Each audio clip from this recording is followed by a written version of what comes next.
Today on the podcast, I sat down with John Palmer, the CEO of CBOE Digital. CBOE Digital is a spot and derivatives exchange focused on digital assets. In this episode, we talked about John's career trajectory. We talked about the ErisX acquisition that formed CBOE Digital. Talked a lot about the FTX fraud and how US regulated venues like CBOE Digital are positioned in this evolving market structure, and a lot more. So it was fun to have John on the podcast, hopefully first time of many. Without further ado, here's my conversation with John Palmer at CBOE Digital.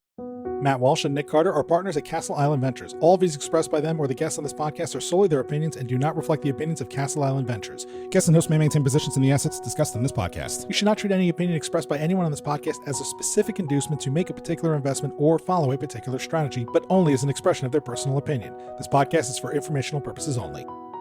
Brought down by bad mortgage investments, Lehman, which has 25,000 employees, will be liquidated. The federal government loans American International Group, AIG, $85 billion. This is a different kind of market, and the Fed is asleep. The federal government is stepping in to stabilize Fannie Mae and Freddie Mac, the two mortgage giants that have been threatened by the housing crisis. The Bank of England has pumped £75 billion more into Britain's ailing economy with a new round of quantitative easing. You print a couple $1 trillion, and all of a sudden, people start to worry. So out of this worry, we have something called the Bitcoin. John, thanks so much for joining us today. A lot to talk about in your world. Thanks for coming on the podcast. Yeah, Matt, it's a pleasure to be here. Thanks for having me. Looking forward to it. So, John, maybe just as a backstory, it would be great to get to know you a little bit better. What was your background and what led you to CBOE Digital? Yeah, so I spent the majority of my career in the exchange landscape. Before that, I sold software. I think, the start of my derivatives or my markets experience takes me all the way back to, I started as a clerk and runner on the floor of the mercantile exchange, actually in the SPX futures options pit. I kind of love the dynamic, the energy. When you see a Fed announcement, and this, is 20-ish years ago or so, maybe, there's a lot that happened in those times, much different than maybe what you'd see today. And as I saw the landscape evolve, a lot of the folks that I work with on there were like, you need to go back and become a quant or learn about this, electronic trading wave that's coming along. So I went and got my master's in financial math, and I ended up selling software to some of the guys that I worked with on the floor that were moving upstairs to trade electronically. And so that was kind of the start of my career. And then I moved into the exchange space, building exchanges, building options exchanges. Started at ISE, which is now part of NASDAQ, was there through that acquisition. And then I joined BATS. And so through the BATS, then CBOE bought BATS shortly after I joined the BATS team to help grow their options offering. And at the time, they only had BZX, and I think they just recently launched EdgeX. And so it was a great opportunity for me to, number one, become an expert at the BATS technology, which ended up being, kind of the framework or the foundation for what the new technology at CBOE looked like post that acquisition. So I joined the CBOE ranks. I spent a couple years leading those massive exchange migrations between, call it end of 16 into early 18. CBOE proper, or C1, as some folks in the industry might call it, was where the floor is, and the options exchange, one of the largest in the industry. I led that initiative, and then also led the futures initiative, which is kind of funny as I look back. It's 2022. I actually was in the Bitcoin game as I helped the CFE team, and it was part of the business team there when we launched the first Bitcoin futures way back then. So I would almost say that was my first foray into Bitcoin, though it was, maybe not focused on crypto. It was just more focused on futures. Fast forward into, 2019, 2020, I saw, the crypto space growing. The initial attraction, I think, there for me was the technology underneath it, DLT, blockchain, the different types of blockchains, and really how do you then take that technology, pick it up and stand it inside of, either opaque financial markets that are very vibrant but opaque today, or even the modern, very liquid, very, very robust markets like equities or equity options that we see today. And that was really interesting to me, think about equity settlement, T2 to T1 to T0 versus crypto in this fully funded model. So that was what kind of really interested me at first. And then the asset class itself, crypto, Bitcoin, Ethereum, the different tokens started to prove that, they're not going away.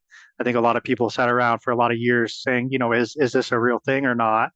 Me included, I'm not going to hesitate to say that. And so it was evident that this was an asset class that folks wanted to have exposure to. whether it was hedging, speculating, making markets in, arbitrage, trading vol, whatever it is they traded, they were accessing this asset class.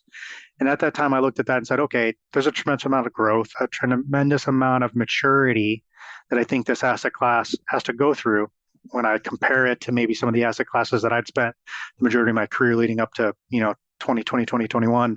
And I said, there's a lot of things that I've learned that I would love to bring into the crypto industry. And I'm sure everyone else that all the other called tradfires that have moved into crypto maybe over the last, 5 or 10 years have said the same thing. And so that was true. And so at the end of 2021, I actually left CBOE to join an international crypto exchange to get, it's kind of like the best way to learn is just jump in. So I just jumped into the deep end, learned as much as I could, spent a lot of time on the retail side of the fence, building apps, building all the things that a super app maybe needs to offer to be able to onboard a retail customer in crypto. Spent time working with regulators on building derivatives internationally called perpetual futures and things like that are very vibrant in the international stage. And so it was a really great opportunity. At that time, CBOE had announced the purchase of ErisX and then closed that deal in May of 2022. And shortly after the closure of that deal, the opportunity presented itself to rejoin CBOE and lead the digital team, as it enters its next chapter. And so it was really a fantastic opportunity for me to kind of come back to a place where, I had a tremendous amount of opportunity, a tremendous amount of growth, and enjoyed my time with the company, but also do what my new kind of fangled love was, crypto markets. So, ultimately here I am leading the CBOE Digital team. We originally ErisX, as you may have mentioned, we rebranded in October to CBOE Digital. So really excited to be part of the team and leading us in our next chapter. Well, as a former board member of ErisX, it's really exciting to see what you guys are building there. Maybe for those who aren't familiar, just on terms of the product. So where does it stand today in terms of what you guys are offering? Where would you like to take it over the next few years? Yeah, so we're in spot and derivative markets today. In the U.S., we have 51 state and territory MSB MTLs. So we cover the entire fence, including the New York bit license. And then in the derivatives landscape, we have a DCM regulated by the CFTC, so an exchange in order to list and trade derivatives, and then also a DCO or a clearinghouse, also regulated by the CFTC in order to clear those derivatives. So from a derivatives perspective, we look and feel a lot like a lot of the other traditional finance style derivative organizations, call out CME and others. We have, the same kind of two-pronged approach, exchange and clearinghouse. The one thing on the derivative side is our model is fully funded today. And in US-based derivatives, that tends to, it doesn't allow leverage. It doesn't allow the use of capital or driver capital efficiencies and offsettings and netting and things like that when you have margin. And so that's actually something that we're working with the CFTC currently with. We have an application in with them to expand our ability to clear margin-based futures. And so we want to be able to do that on crypto derivatives. We believe we're hopefully in the very latter or ending stages with them on that process. And hopefully pending their approval, we'll be able to launch and offer margin-based futures trading early next year. So that's kind of, where we want to take it, spot and fully funded derivatives today, early 2023 margin-based futures as kind of step one. And then beyond is really, we have a rough guide on the types of products or the areas where we want to grow, but the space changes very rapidly. So we're looking at it, and the regulatory space also is changing very rapidly, I think, in the US. And so our roadmap may change, and I think we're well positioned to be able to pivot rather quickly if we need to. But as I look at what's missing or maybe what isn't as vibrant in the US market that we believe we can offer and be competitive in is number one, additional derivatives. So we see futures on BTC, Bitcoin, futures on Ethereum out there. Is there an opportunity to list futures on additional tokens at the CFTC level? Think of other layer ones, some of the top 10 or 15 tokens out there. Time will tell. Obviously, the security or commodity debate will come into that, and SEC versus CFTC regulation will come into that. But those are opportunities I think we see where we'd like to be able to compete. And then other non-direct token types of derivatives. Think of what type of derivatives can we offer to miners or to other participants in the crypto industry that are looking to either hedge their exposure or lock in future profits. Think about traditional financial derivatives or commodity markets. How are the players across the entire industry, not just derivatives industry, but corn as an example. How are different participants using corn derivatives to access it? Can we think about that in the same way for crypto derivatives? And what types of products can we create and deliver and offer to the industry that are going to be beneficial? Clearly, volatility in Bitcoin and Ethereum and the other tokens is pretty big, and a lot of folks will talk about that. So CBOE being the home of VIX, is there something in crypto vol we can do? We don't really want to leave any stone unturned, but those are some of the things. And then when we talk about volatility, we talk about options. And so, what type of options offering can we build? What does it need to look like to get true adoption? And when I think about adoption, it's not just institutional or market maker adoption. It's how can I also get retail adoption? And so the design of the product, how consumers or investors can get access to it, what means they have to do to get that access, and how much it looks or feels like the other access and the other derivatives that they get exposure to today, I think is really important. So those are the things we're going to be thinking about, and those are the types of products that really I would say in the next 12 to 24 months, we realistically believe we can bring to the market. What the final product will look like is still TBD, but those are the big things. And then I mentioned our clearinghouse. One of the things I think is stressed currently in the crypto landscape that we'd want to also bring to the table is capital efficiency. So the market is extremely fragmented. The concept of fully funded is onerous in the sense of, using your capital the most efficient way as possible. And so when I think about an intermediary, or I think about a market maker, or I think about a prop trader, maybe not as retail focused, but, some of the asset managers, et cetera, they have a significant amount of capital parked with intermediaries, FCMs, retail brokers, institutional brokers, prime brokers, whatever they may be. And they're trying to use that capital as efficiently as possible. So using our clearinghouse to be able to drive increased capital efficiencies, I think is really important. So from a derivatives perspective, is having a spot and derivatives platform on the same tech, having a clearinghouse that can service both, I think gives us an interesting opportunity to say, hey, is there some cross margining? Is there some efficiencies we can drive there from a U.S. regulatory perspective? And then also as we add and grow the derivatives footprint, what other additional efficiencies we can drive? And then that's thinking about it in terms of just, cross tradable product efficiencies, but then from a clearinghouse, what type of collateral are we taking? And can that collateral be used in order to drive additional efficiencies, right? So USD is what we offer today in terms of collateral. Treasuries, I think, is a fairly easy or a next step that would make sense if you look at other DCOs and clearinghouses in the US. And then even, do we get into the crypto collateral game? Clearly, we need to work with our regulators. We need to be very prudent. We have to have sound risk management.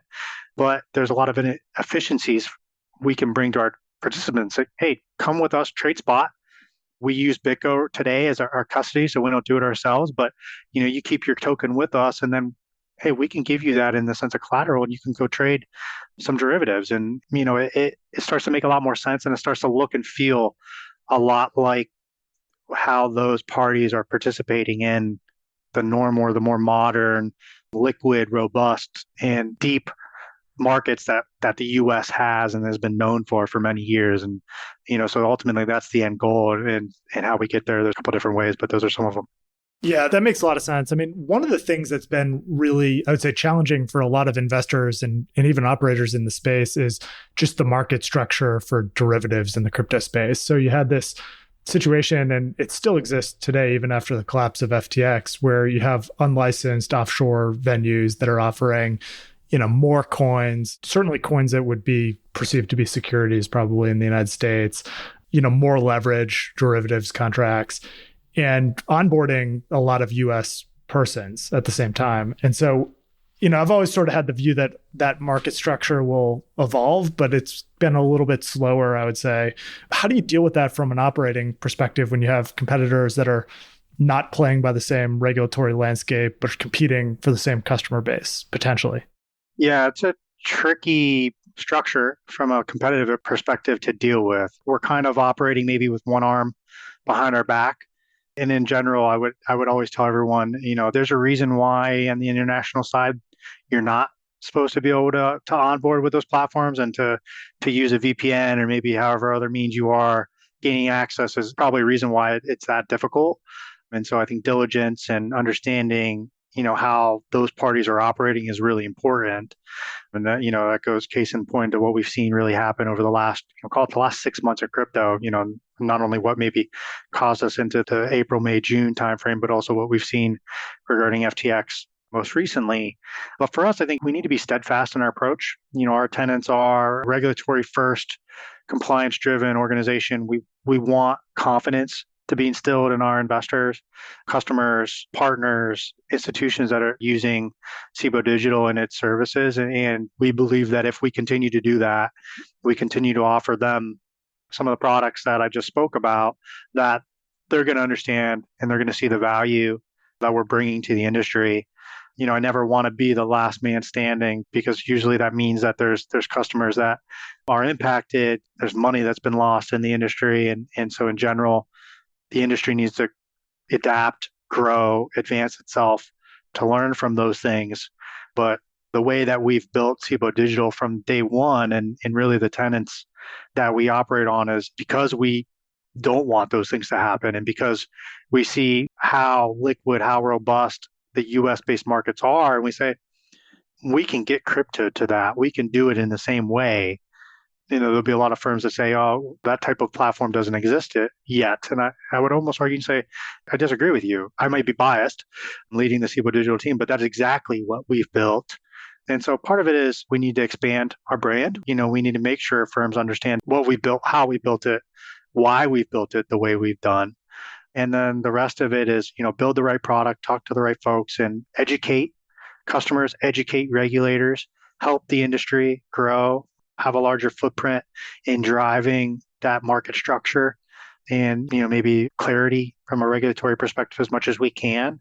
And if we do all those things right, ultimately it's not so much of if, it's just when. And I think we're really well positioned for that when that day comes. And even then, to that note, we're seeing it happen, in real time. So, very excited about that.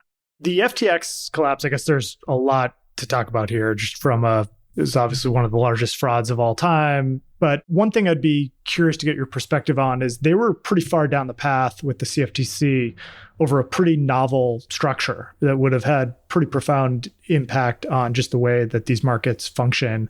So maybe talk a little bit about what they were trying to do, what your views on it are, how your model is different. Yeah, and I think, for the audience that maybe isn't in the weeds of the FTX proposal and what it was, and even to this day, their proposal with the CFTC has now been pulled, so it's not even active or out there.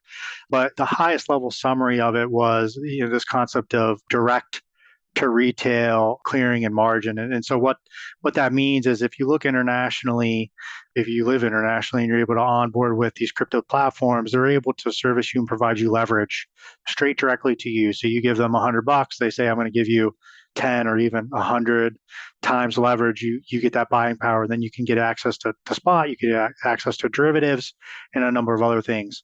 If we take that concept and we look at how US markets are structured, there's usually at least one intermediary, as we'll call them, in between the exchange and the end customer or institution. And so in US markets, in order to provide margin, specifically with the CFTC, to customers or institutions, you have to do so in an intermediated fashion. So we would have to work with FCMs in the industry in order to provide that access to either an end customer or an institution. Whereas again, in converse to the international landscape, you'd be able to just directly onboard with those exchanges and get that potential exposure. The exchange, could choose to give it to you or not, essentially. And so that's that concept of intermediation, I think, is the biggest difference between largely what we're seeing in the international crypto market and what we're seeing in the US market. And that is really the crux of what FTX proposed. Is they proposed basically to bring that same model from the international landscape to the US.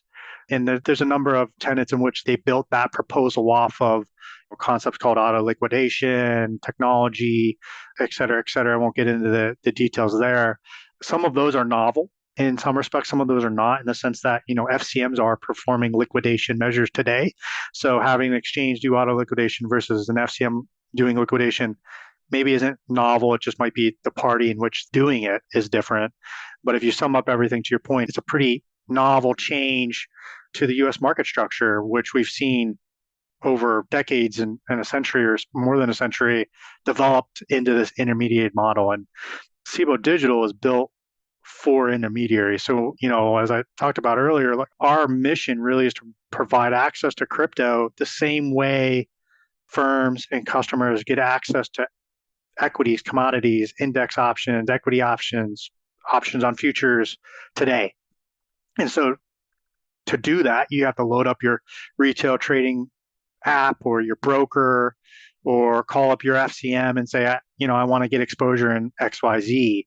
And so we see a tremendous amount of value that these intermediaries, whether they're, retail broker dealers, they're FCMs, depending on the role, prime brokers, et cetera, they're all serving a certain type of role in the market structure. That's their expertise, right? That's what they've been built on.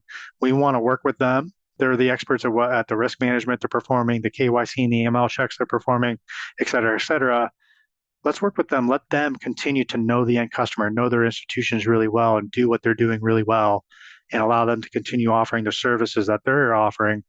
We're going to continue to do what we do really well, and that's we CBOE globally, and that's to operate robust, resilient, trustworthy markets in any asset class, digital just being the new space. And CBOE Digital, founded 4 years ago, at least digitally focused, that's been the tenet of which we really started everything on.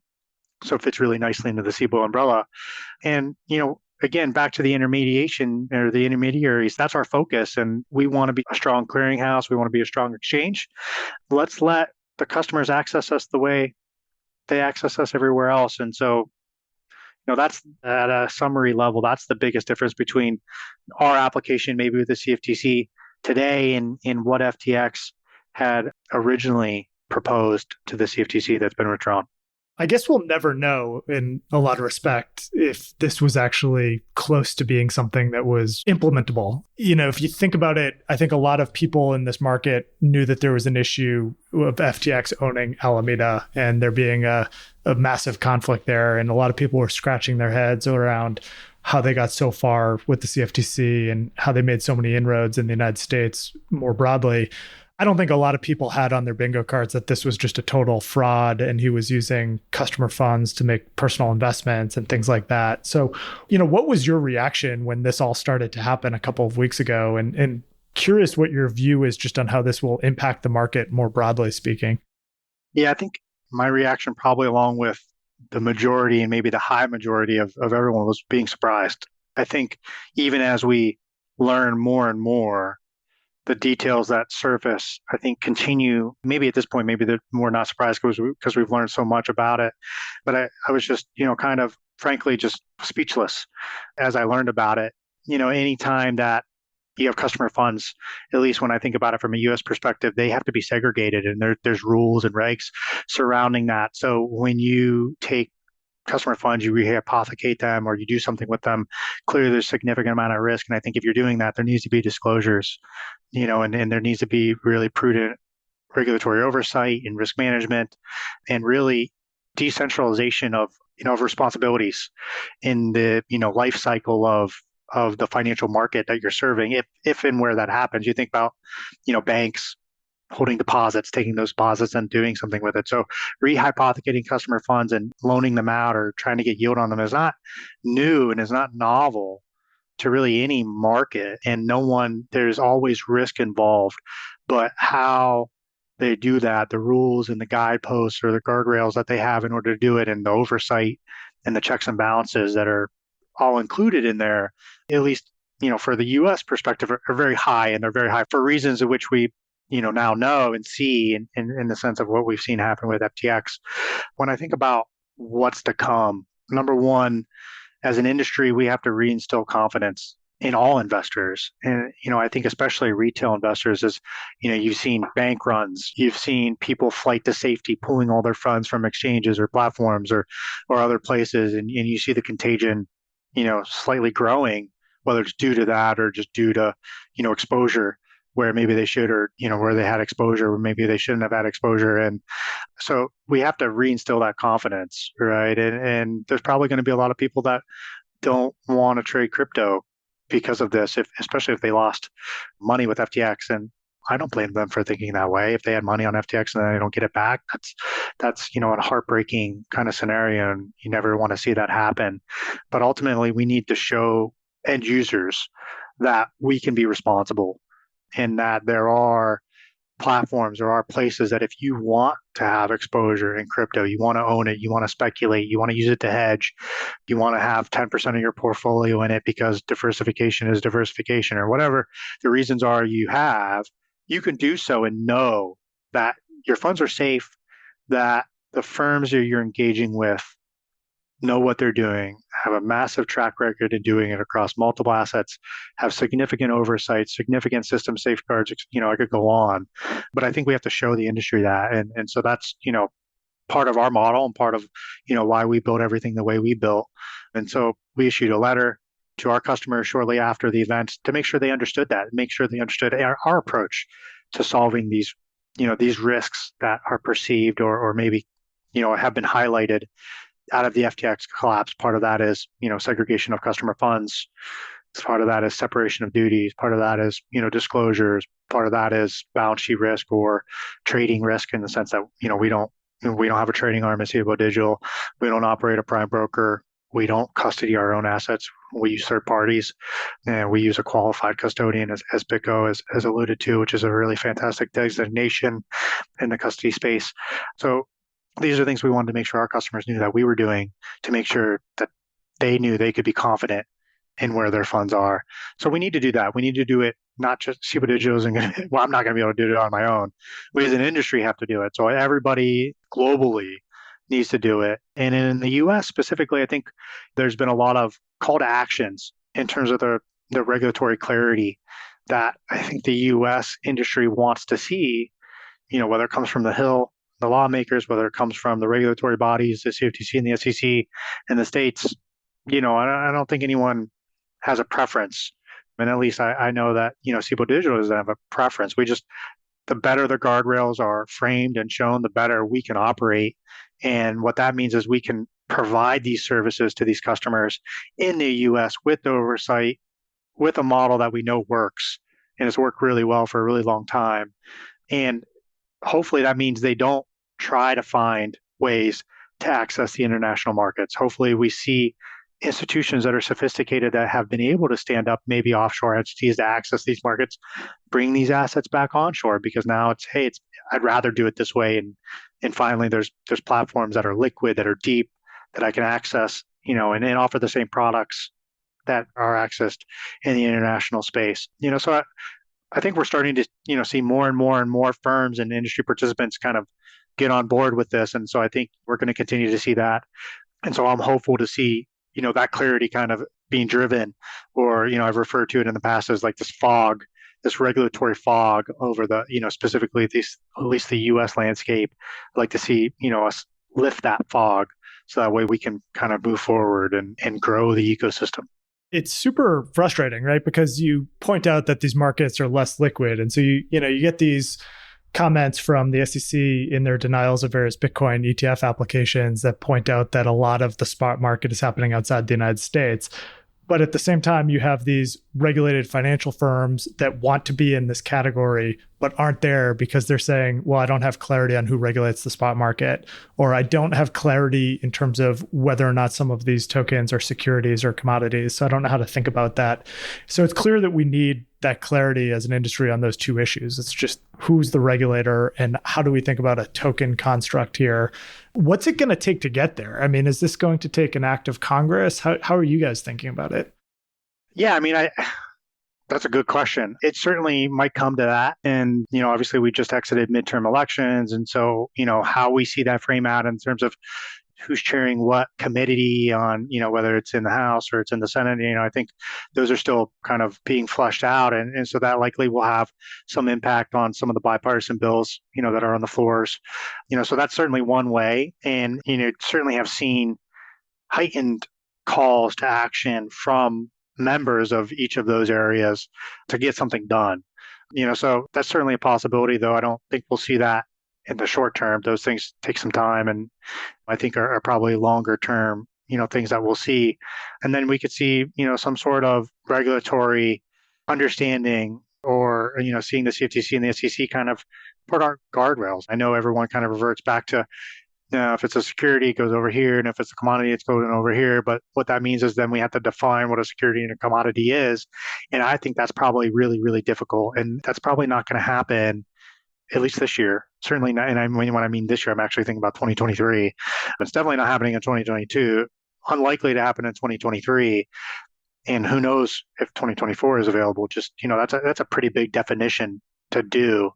So in between us being where we're at today and getting to that, which, whether or not that does anything is, TBD, is let's provide a framework that allows platforms, exchanges, retail broker dealers, FCMs, banks, prime brokers to operate in the space, to offer services to their customers with no enforcement options out there, right? So they can do so knowing that, they can operate within some construct without the fear of having some sort of legal recourse with any regulator. And then we can iterate. One thing I think that's interesting that maybe not everyone knows is the regulatory framework in all the asset classes that are in the US hasn't been like this forever, right?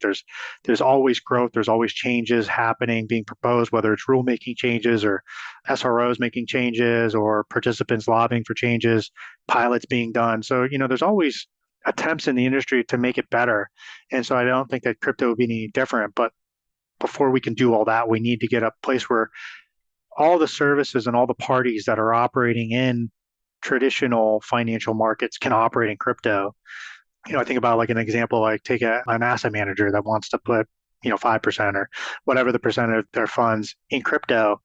Well, let's say most of it's in equities and maybe equity derivatives. Well, how are they getting access to the markets today? They're not connecting to an exchange directly, right? They're using an intermediary.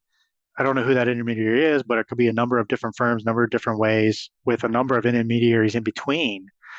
If not all those intermediaries in crypto, they're going to have a really hard time getting into crypto. And then in order to do it today, they may have to connect to the exchange directly. Do they have the operations and the treasury management and the functions internally to do that? So it's the fragmentation from a market structure perspective that I think this regulatory, called fog, has caused is really, I think, keeping firms that would like to have exposure in crypto out of the market because they can't traverse the obstacles because it's so different than what they're used to trading. And so again, that goes back to kind of our point of saying, hey, we want to work with all those firms. We're not trying to interface with the parties directly because that's very novel to them and it's foreign, right? So let's give it to them a wrapper and an experience that just works because all the other workflows they've built for all the other asset classes work this way. And I think we would see significant wide-scale adoption of both spot and derivative crypto. And what that does is it adds a tremendous amount of competition for price discovery, tremendous amount of stability, I think, in the sense that you have more parties on the bid and offer. So when you see moments of volatility, there's better price formation, there's more stability. And what that does is, again, it just drives more confidence and more stability and more firms will come in. So it turns into kind of a snowball approach where it just gets bigger and bigger. And I think that's only going to benefit not only all participants, regardless of where they stand in the market structure, but ultimately at the end of the day, it's going to benefit the end customers and institutions in the sense that they're getting a better price, a more stable price, and a more fair price when they want to enter the market, which I think is ultimately what we all want, regardless of where you sit in the industry. Yeah, I think you could make a strong argument that everything we're talking about, if you can remove that fog, then it benefits capital formation at a national level and just in terms of making the United States the place where a lot of these things are transacted. I mean, you think about getting to the point of regulatory clarity on securities and commodities and what it takes to have digital representation.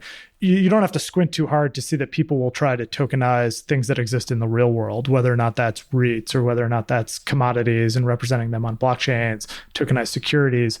Are you guys looking at that space? Is that interesting to you at some point in the future? So right now, CBOE Digital, we're mainly focused on the trading of just cryptocurrencies, if you want to call it that, so I'll call that walking. I think what you're referring to is, the tokenization, as a lot of folks are kind of referring it to, or the digitization of financial assets. I call that running. I think in general, CBOE holistically sees the future of finance having some digital element to it. At what length and what degree that digital element is, I think is still TBD. So with that, we want to make sure that we're positioned well to be able to provide services to our customers and to the folks that we interact with on a global level in that vein. So if and where we see opportunity there, especially when it comes to competition, operating something that's resilient, that's innovative, we want to be there holistically at CBOE, whether or not, CBOE Digital is in there or not. Clearly, we're focused on the cryptocurrency arm at the moment, but, certainly a lot of overlap and a lot of similarities between the two things. Yeah, that makes a ton of sense.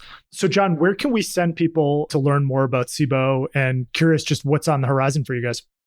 Yeah, so website, www.cboedigital.com is a good landing page to learn about all things CBOE Digital in terms of, what spot tokens we offer for trading, what type of derivative assets are out there. A lot of our press releases will be there as well, including our announcement on our planned equity partners, and which I'll note is, I think, is a really great showcase of the conviction for institutional. I know a lot of people will ask, what are you seeing in institutional customer demand? We've put together 15 or so plus or minus industry participants to come in as minority shareholders of CBOE Digital, which I think is a reflection of their conviction in crypto assets and their conviction of our mission. So sidebar there. And I think that's really a showcase of, I think, what's to come in the industry holistically, but also at CBOE Digital. But the website is going to contain all that. And I think what you'll see to come is we're working with those partners, as I just mentioned. I think, some of them trade with us today, which is fantastic. Some of them don't, so we want to get them onboarded. We want them to come in, whether they're a market maker or they're an intermediary, access our markets and provide their customers, with the products and services that, that they're doing and using CBOE Digital to do that. So we're really excited about that. To that end, we've seen a tremendous amount of growth post the acquisition in May of CBOE. So I'll call that our floor in terms of maybe how our volumes have looked. October was, the best month that we had post close of the acquisition, and November is shaping up to be a record-setting month for us with a 5 or 6x growth over October in terms of volume. So I think we're somewhere in the 70 to 80 million a day range in November, which is, like I said, shaping up to be the best month in the history of CBOE Digital. So I'm very excited about that. And obviously our customers are the ones to thank for that, because they're showing their conviction in our mission by trading on their platform. And that includes we actually had a 1-day record set in November, I think on the 10th. We did about $228 million in spot transactions on the platform. And so that's, it's a drop in the bucket maybe if you compare us to, a Binance or someone that's doing 4 or 5 billion a day over a 24-hour period. But, for us, it's a massive milestone. And I think it's a showcase to the technology that we built, or we ran fully through that, no issues, no downtime. And our platform is really built to kind of scale, so I would say look for more of that from us over the next couple months. And then hopefully early in the year, you'll see an announcement from us regarding margin futures, pending the CFTC sign off. So definitely stay tuned for that.